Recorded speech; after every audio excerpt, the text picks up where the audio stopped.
Farmers delighted with government support in agriculture. Financial education to be integrated into education curriculum. And relatives demand 1 million kina compensation. This is National EMTV News with Helen Seah. Good evening and thanks for joining us for Wednesday's news. The Bank of Papua New Guinea and Centre for Excellence in Financial Inclusion with the Department of Education today signed a memorandum of understanding to collaborate on a national financial education curriculum for preparatory to grade 12 students in the country. The signed MOU will pave way for financial education as a relevant needs-based curriculum to be integrated into the existing standard-based curriculum. Basic financial skills such as budgeting, income generation, investments and credit will be integrated and taught to school children from prep to grade 12 across PNG. Education Secretary Dr. Uke Kombra, when speaking at the MOU signing ceremony, says financial literacy is crucial and should be part of the education curriculum. When this proposal came to my minister, former minister, from the Minister for Treasury, for this project to be supported, I wholeheartedly advised my minister that we must take this up as a critical subject within our school curriculum.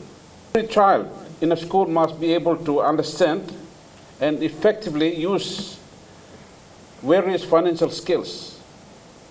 BPNG Governor Loy Bakani shared similar sentiments and said the bank, through its Centre for Excellence in Financial Inclusion, or CEFI, have always focused on adult financial literacy since its inception in 2014. However, will also focus on working with the Department of Education to ensure school children are taught the basic financial skills they would need in life. Papua New Guinea remains committed to working closely with the stakeholders, CEFI and the Department of Education, together with our partners in Treasury and National Planning, to advance this vision of financial education for all. As the current Prime Minister always say, no one has to be left behind, especially our future generation. So we are The project is currently in its piloted stage and will be trialed in 48 schools this year before it is integrated into the curriculum and taught in schools. Yana Zoriri, National EMTV News. Following the approval of 50 million kina by the government to support commodity price stabilization, local farmers in the Highlands region have expressed satisfaction in the program. They say investing in rural farmers is a step in the right direction to help boost rural economy. A team from the Agriculture Department's Price Support and Agriculture Intervention Program was in the region recently to conduct independent assessment before rolling out this program. In their recent visit to the Highlands region, the team from the Price Support and Agriculture Intervention Program visited various project sites in the region. This is to provide independent assessment before the Commodity Price Stabilization Program is rolled out to help stabilize prices of commodities. The farmers acknowledged the government's efforts, saying this is a step in the right direction to help boost the rural economy. Mila talk thank you, Government today, I'm going inside more agriculture. Oil can stop, gold can stop, but then by taking some 20, 30, 40 years and finish. Agriculture and stop yet. Mulman no place and come down to the rural area na. Look sabro nix per mana miya mas. Sa manim laksim, but not run benefitin no. Sa play mulman no community or drug buri sa pani mat no sa goraune. Now bakang wasim kobi bamna pay more price per one tawad bakang wasim kobi. In November last year, a total of 50 million kina was approved and divided among all commodity boards to roll out the price stabilization program. This program is to help increase prices of commodities in local markets. A total of 1 million kina was also presented to all districts to support agriculture intervention program, and it is part of the government's efforts to ensure local farmers have access to better markets. In thanking the government, the local farmers say they have been struggling for many years. Kan so putting paper to go inside. I'm still on long time. Now plenty paper farmers pull up. Now your government will support all paper farmers. That's all. Money got saved. That's all. We want to make sure we help the little farmers back in the village. The people who do not know how to write submissions and proposals and take it to the bank. So all we want to do is park the money where the farmers himself must have access to it. We want to stabilize and support the prices. Rayon Lakingu National, MTV News. Golala MP William Sam says more awareness is needed to educate communities carrying out small-scale mining in rural areas. MP Sam says efforts in the past were neglected or disregarded. The Golala MP made this statement during day 6 of repatriating bodies of the 15 alluvial miners killed after a landslip in the Waitape LLG. What's on the ground? It's a matter of us doing awareness to and training to the alluvial miners. Again, the other challenge too is the isolation, and when the people have access to cash, then the biggest challenge also is that the ability of the alluvial miners to take heed to awareness and programs that's been done. So that has been the main challenge. It's a difficult area. You know, it's people are when you're mining, you know, you are disturbing the soil, you know, the soil surface, and the digging in, tunneling. So anything is bound to happen again. So the best we can do is with the rehabilitation part is to do a bit of awareness as well to our people there about the dangers of mining. And at the moment, that's really what we can do. Workers will soon complete the Unitec to PTC road in a few weeks. They are laying the final slabs of concrete after delays last year. Once open, the road will ease the current traffic congestion. It has been 30 years since this road saw some serious maintenance work. Over 30 years, the Unigate to PTC road was ignored. The government didn't really spend a lot of money to fix it.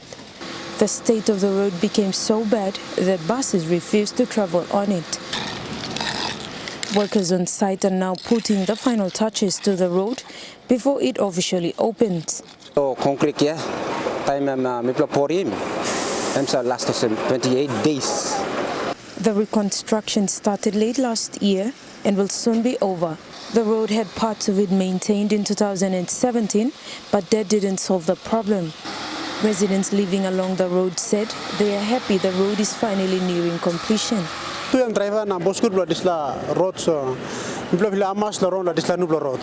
road will not only help people living around East Tarka, but those in Bumayong and Igam as well. Philia Piseb, National, MTV News, Ley.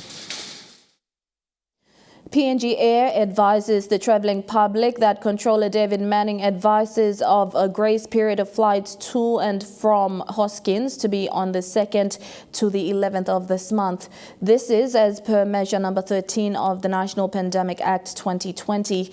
Stranded passengers will confirm bookings of travelling in and out of West New Britain are advised to rebook flights to 2nd to the 11th of this month. This is as flights thereafter will be restricted until lockdown ends on the 22nd of this month. Outgoing passengers from Hoskins will need to take a rapid COVID-19 test at Biala, Kimbe and Hoskins prior to the flight. The result has to be negative and cited by the PNG Air check-in staff before the insurance of boarding passes. National EMTV News continues with more after these messages. Stay with us.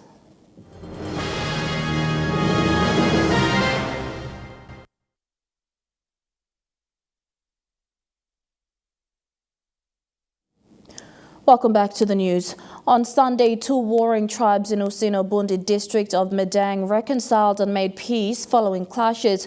Kumura Foundation Director Vincent Kumura called on the local MP to address law and order and future development in Bundi. Kumura also appealed for the Usino Bundi district to work with the foundation in helping the 10 families who lost their homes during the clash. It was a concerted effort between leaders of the two warring tribes of Bundi, police force from the district, Bundi LLG president, and community leaders to allow peace to prevail. On Sunday, tribal leaders from both factions demanded compensation for damages done to their properties, including a number of injuries sustained during the fight. Engia Freddy, the leader of the Gegru tribe of Bundi, demanded 20,000 kina and 3 pigs as compensation and gave the other tribe Emigari until January 16 to meet their demand. Ward Councillor David Gakana of the Emigari tribe accepted the demand on behalf of his tribesmen. Gakana apologized to the other faction, saying his people will take full responsibility of the damages caused. Meanwhile, the fighting has stopped and peace was restored.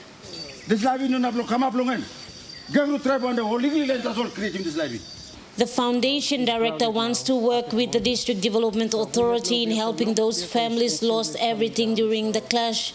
This is a very remote community and it will take a long time for these families to rebuild their lives. Mathaluis, National EMTV News, Medeng.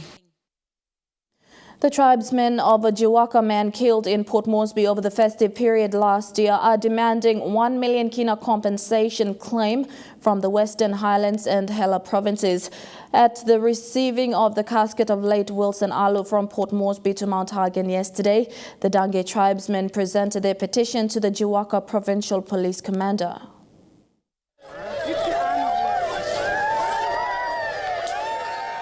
The Dange tribesmen of Nondugul in North Wagi Electorate, Jawaka province, are demanding 1 million kina from Western Highlands and Hela provinces, whom they claim are responsible for the death of late Wilson at the 9 Mile area in NCD in his taxi on December 22, 2020.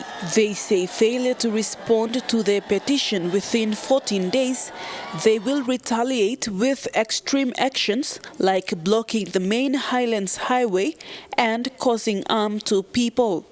14 days, me no one respond. Sorry, BBC, me no one respond. Them use our wagon bridge and stuff land blow me here, Ming Gateway. One them oil or gas or cover and by finish. They also petitioned the National Capital District Police to speed up the investigation into the killing of late Wilson Ngans Alu. Jawaka Provincial Police Commander Gideon Kauka received the petition and also asked for a thorough and swift investigation, as he will need manpower if the tribesmen of the deceased decided to retaliate. Suppose no good response from the authorities and me to me but start big pressure the same time and affecting economy of the country.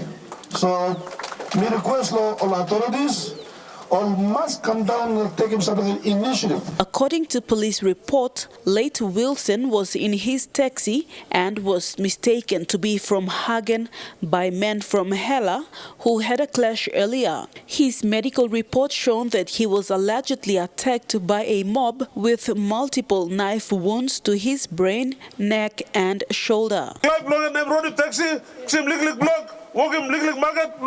Family blogging all by staff, that's why all many of them, Bibla no sawe. You know, I saw Bibla, no Jiwaga, many of them, this brother, no true. Late Wilson was an entrepreneur and a missionary in the Adventist Church. He is survived by his wife, 3 children and an unborn child. Vasinata Yama, National EMTV News, Mount Hagen. The handover takeover ceremony for the Tourism, Arts and Culture Ministry portfolio was held this morning. The outgoing Minister Walter Schnaubelt handed the portfolio over to incoming Minister E.C. Henry Leonard. Minister Schnaubelt parted with a few words of encouragement and an insight into activities he embarked on while in office for 3 months. During the handover takeover ceremony, the former Tourism, Arts and Culture Minister Walter Schnaubelt talked about reviewing the Tourism Act to best suit the industry going forward, the formation of new board members for Tourism Promotion Authority and other activities that he initiated while in office, and called on the new minister to continue on where he left. I've also instructed and executed and endorsed the advertisement for a new board coming up. Not through my own choice, but through the actual term of the board ending at the end of February. So that instruction had to come from the minister. I gave that instruction already. The advertisement's already out on the paper, all right? And it'll be now solely your responsibility with the respective CEO and agency, if you wish to include them, to then decide on your appointments, on who would be best fitted into those positions as board members. Minister E.C. Leonard reiterated on a few points that Minister Schnobelt stated and highlighted a few areas that he will be working on as the new minister. He says tourism is a sleeping giant and we have to look into promoting local tourism as much as our international tourists. Tourism is a sleeping giant, and tourism, unlike other countries, we don't need to reinvent or create or do new things in which we can use to showcase the country and the people. What we already have here is actually natural and God-given, and we are inheriting it, and we are custodians of those things, and we will now use them to pursue and to elevate and make known tourism in Papua New Guinea. And I think that's what makes it very, very different and very rare. Gertrude Gabi, National EMTV News. More than 20,000 people from a community in Nawai's urban local level will have access to clean water supply for the first time after 40 years. The community of Ahi LLG has been getting their water for drinking and cooking from Busu, PNG's fastest flowing river since the 1980s. The water supply project is funded by the National Planning and Nawai's DDA at a cost of 600,000 kina. People are very lucky that the water must flow very. According to the Ward Council of IELLG's Ward 12 area, the community of Busu compound has been using the untreated water from Busu River for drinking, cooking and washing. They have been doing this for over 40 years. People are very lucky that the water must flow very fast. Even dam second 7 stop time, rain time, I'm carrying more waste go down to this area. That's why me fast also I'm rausi marep. Na plenty time what I go dirty, me plus a dikim wasan na me plus aksim warale. Me plus aksim na drink. Kan so me plus no time big now me plus time lo sano se me plus panim hatu lo siwara. Na me plus a fishing big lo heavy lo wara. Kan so time wara me especially time wara me dirty. Busu compound is an urban settlement in Nawai district's IE local level government. It has a population of over 20,000 and is less developed since the community's establishment in the 1970s. With the help of the Ward Councillor and Nawai DDA, the community will now have access to clean water supply funded by the National Planning Department at a cost of 500,000 kina. According to Nawai MP Kennedy Wenge, the DDA will support with another 100,000 kina to complete the project and make sure everyone has access to clean and safe drinking water. One member is 10 million. 10 million, a big number, and you talk 10 million, say go where? Ask himself all that. You remember time, but you are almost 10 million and come up with a token again. Lo Burkim na give him Wokigo. Now me come here, this is 10 million and 2 million companies long. Province of government, Burkim was a confident, hard long, confident. Long work on the infrastructure road, something is happening in the province of government. Me look at him to 8 million. Burkim 8 million. Now I open electric, you think him. One plug and electric. This is the 5th water supply project funded by Nawai's DDA since 2018. IE's LLG President Malcolm Kalo called on the community to work together with the contractor to complete the project and to look after it once completed. Something may benefit him, you know me, Julie Badui, OWA, National EMTV News. And now looking at the NASFund market report, the kina opened unchanged at $0.2850 in the interbank market this morning. At Bank South Pacific, your kina will buy $0.2775, 0.3530 Australian dollars, 0.3787 New Zealand dollars and 27.83 Japanese yen. Looking at commodity prices at New York close, gold is trading higher, coffee closed higher, cocoa and copra closed lower. Palm oil closed higher, crude oil is trading higher and copper closed higher. And on the stock market, the Dow Jones closed higher, the ASX 200 is trading higher and the All Ordinaries is trading higher. National EMTV News continues with more stories after these messages. Stay tuned.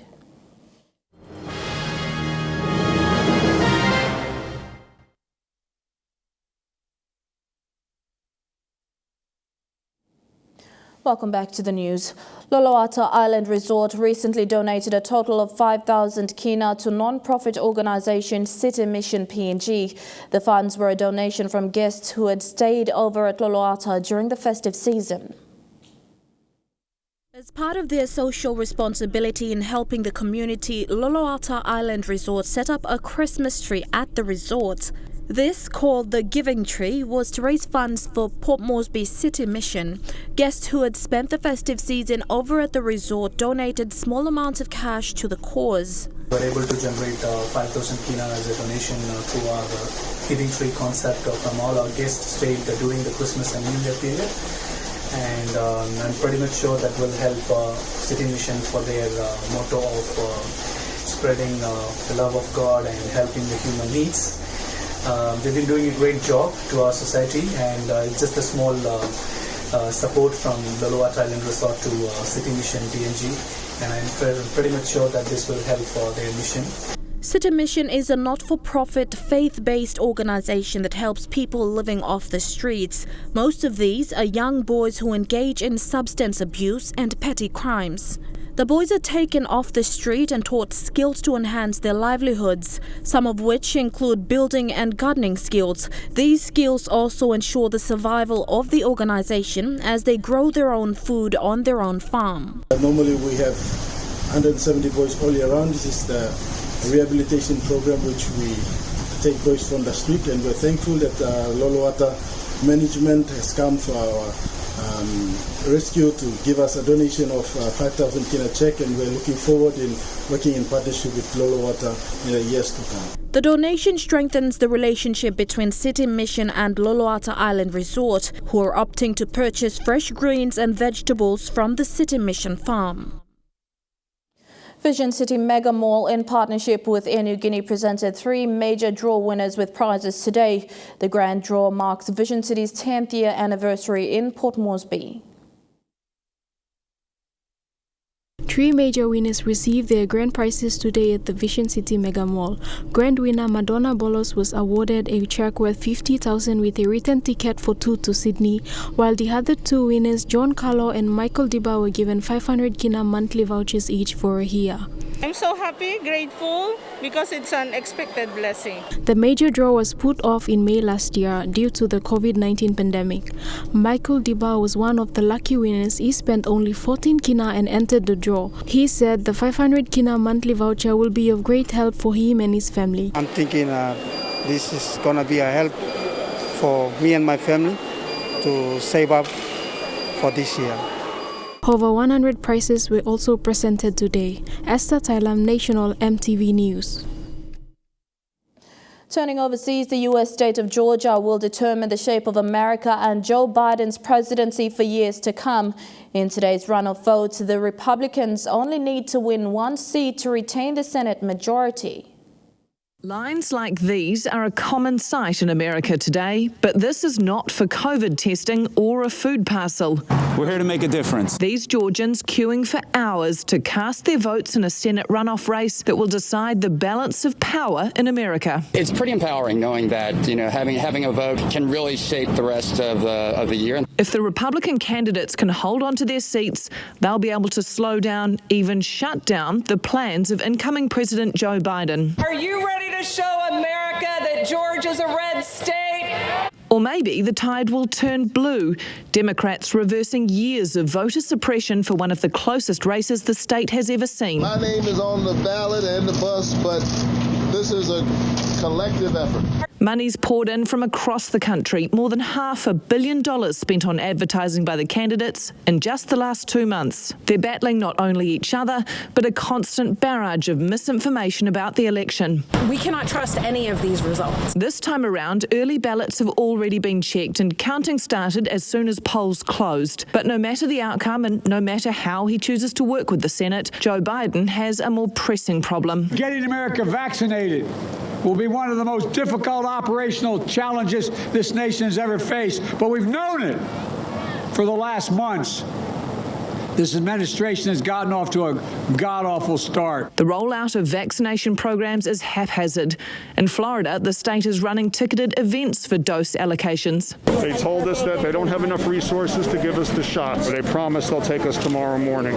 But the nation's leading infectious diseases experts urging people not to be discouraged. If we could get to 500,000 a day under non-optimal circumstances of a new program and the holiday season, I think once you get rolling and get some momentum, I think we can achieve 1 million a day or even more. At current rates, it'll take Operation Warp Speed a decade to achieve nationwide immunity. So it makes a difference. It makes a difference. So yes, the corona is taking over where we should have the government taking over instead. Today, the power in the hands of the Peach State. Skyrocketing cases of the new super-infectious COVID variant has forced England and Scotland into a third round of national lockdowns. Nearly 60,000 people tested positive for the virus in the last 24 hours alone. A new year, a new variant, a new lockdown. We must therefore go into a national lockdown which is tough enough to contain this variant. Doing that will be tough. It's up to 70% more transmissible than the initial strain, and despite most of the country already having tough restrictions, they're not working. In England alone, the number of COVID patients in hospitals has increased by nearly a third in the last week to almost 27,000, and that number is 40% higher than the first peak in April. The number of deaths is up by 20% over the last week and will sadly rise further. That's because the cases are rising exponentially each day. In the last 24 hours, 58,784 people tested positive, the highest in the UK since the pandemic began. The message now, stay at home, including school pupils. Schools may nonetheless act as vectors for transmission, causing the virus to spread between households. Scotland's also gone into another lockdown, with the new strain causing havoc there too. No exaggeration to say that I am more concerned about the situation we face now than I have been at any time since March last year. The restrictions will test the resolve of those living in the UK, the beginning of 2021, feeling much like the beginning of 2020. The weeks ahead will be the hardest yet. But I really do believe that we're entering the last phase of the struggle. And thanks to the miracle of science, not only is the end in sight, but we know exactly how we will get there. A vaccine being rolled out, but just not quite quickly enough. Trukai Sports is next. Details with Fidelis Sukina after the break. Don't go away.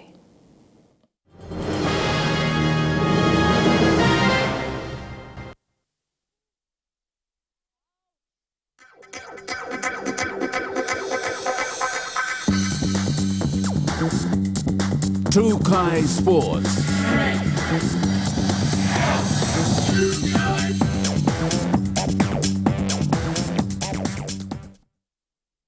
Good night and welcome to Trukai Sports. 39 teams are taking part in a week-long volleyball tournament at Gavone village in Abau District, Central Province. The tournament involved a lot of rare rural talent amongst youths in the area, attracting teams from neighboring villages in the Marshall Lagoon area.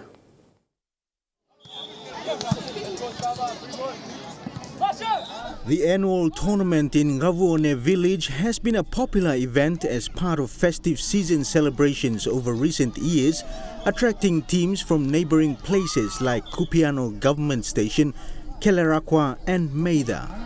It has also attracted representative players from NCD in past years, but with changes in player participation rules this year, players from outside were not allowed to play.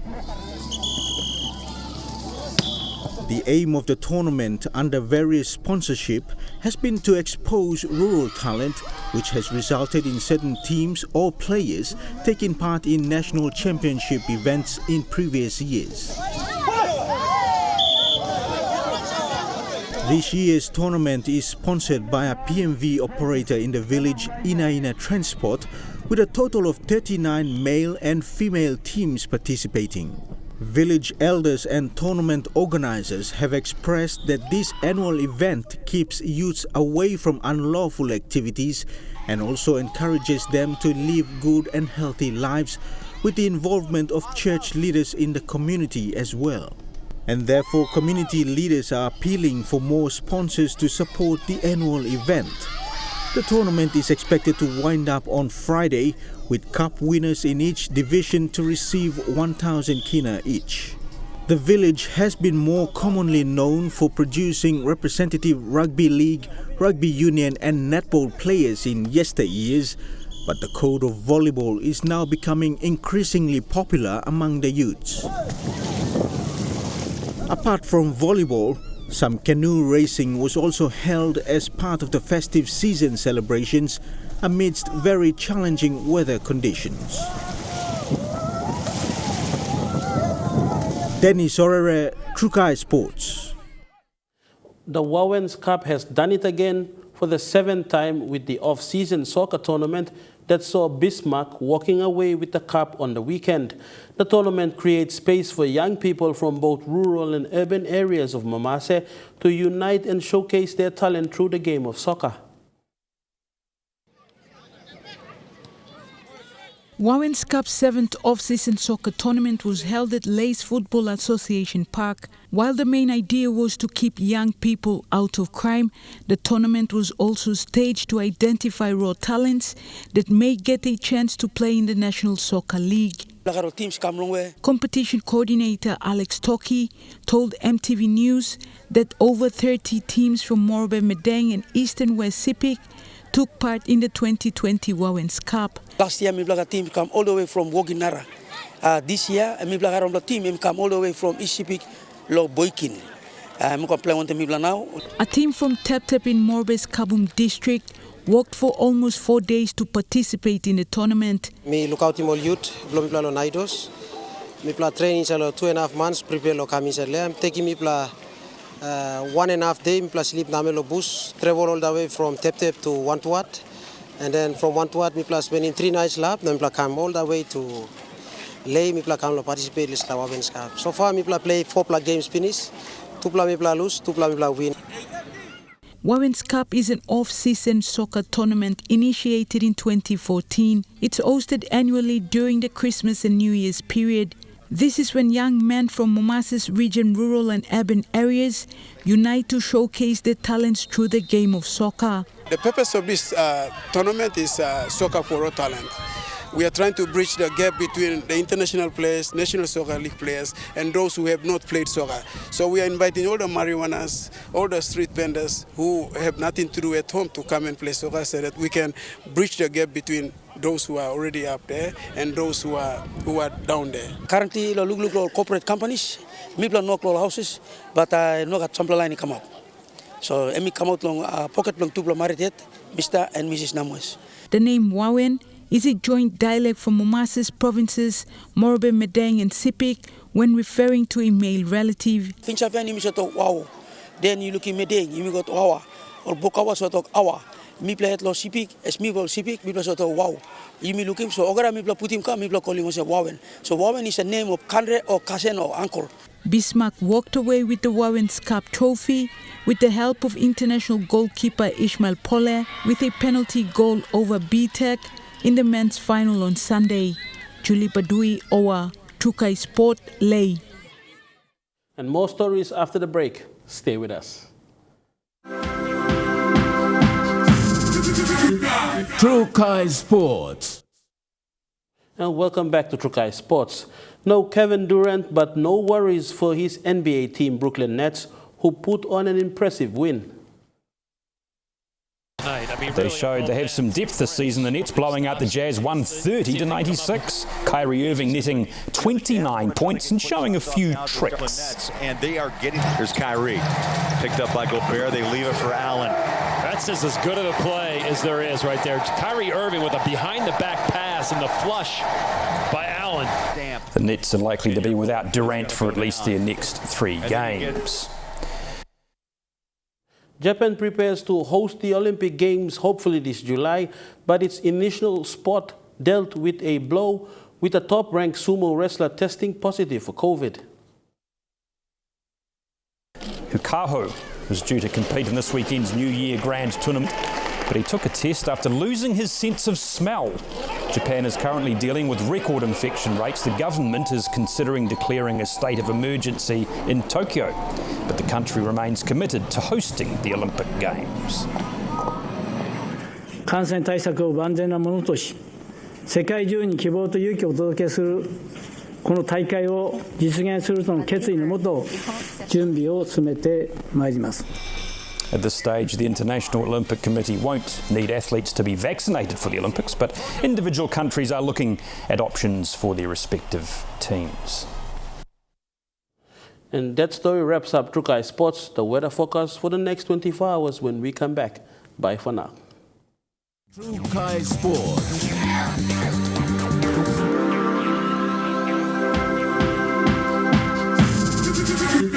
Trukai Sports.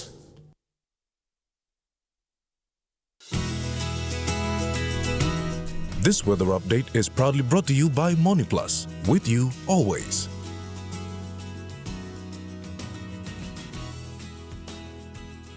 A look at the weather forecast for this afternoon and tonight in the southern region. Partly sunny and fine with evening rain drizzles and thunder in Port Moresby. Cloudy with rain drizzles at times in Daru. Mostly fine though partly cloudy with a shower or two in Popondetta. Mostly fine though cloudy with evening drizzles in Kerema and partly sunny and fine weather in Alotau. In the Momasa region, mostly fine though partly cloudy with evening drizzles in Leh, partly sunny and fine in Medang and Wewak, and partly cloudy with a shower or two in Vanimo. In the New Guinea Islands region, fine partly cloudy weather with a shower or two in Lorengau, occasional rain showers and drizzles with possible thunder in Kavieng, cloudy with thundery rain showers at times in Kokopo and Rabaul. Fine cloudy weather with evening showers and drizzles in Kimbe and cloudy with a few showers in Buka. And in the Highlands region, partly cloudy with evening rain drizzles and thunder in Mount Hagen. Mostly fine though cloudy with rain drizzles in Goroka and Kundiawa, and cloudy periods with rain drizzles in Mendi and Wabeg.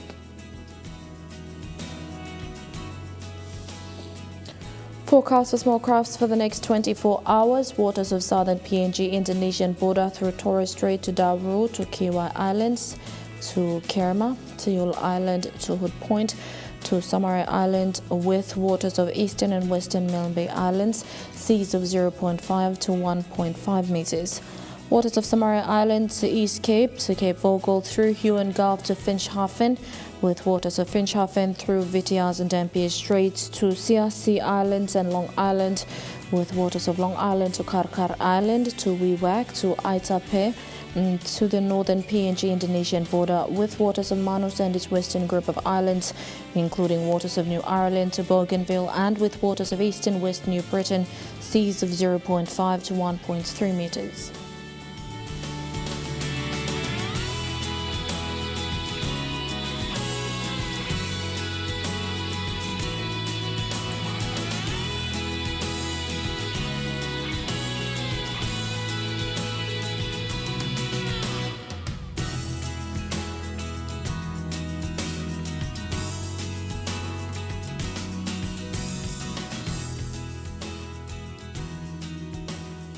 A look at the ocean forecast for PNG areas in the Coral Sea. Seas slight with northwest to northeasterly winds at 10 to 15 knots. In the Solomon Sea, seas slight with northeast to easterly winds at 10 to 15 knots. In the Bismarck Sea, seas slight with northeast to easterly winds at 10 to 15 knots. And in the Pacific Ocean, seas slight with easterly winds at 10 to 15 knots.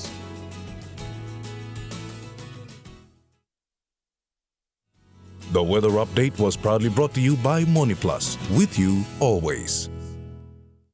And that's the news, sport and weather for Wednesday, the 6th of January 2021. From all of us here at EMTV, pleasant viewing. Bye for now.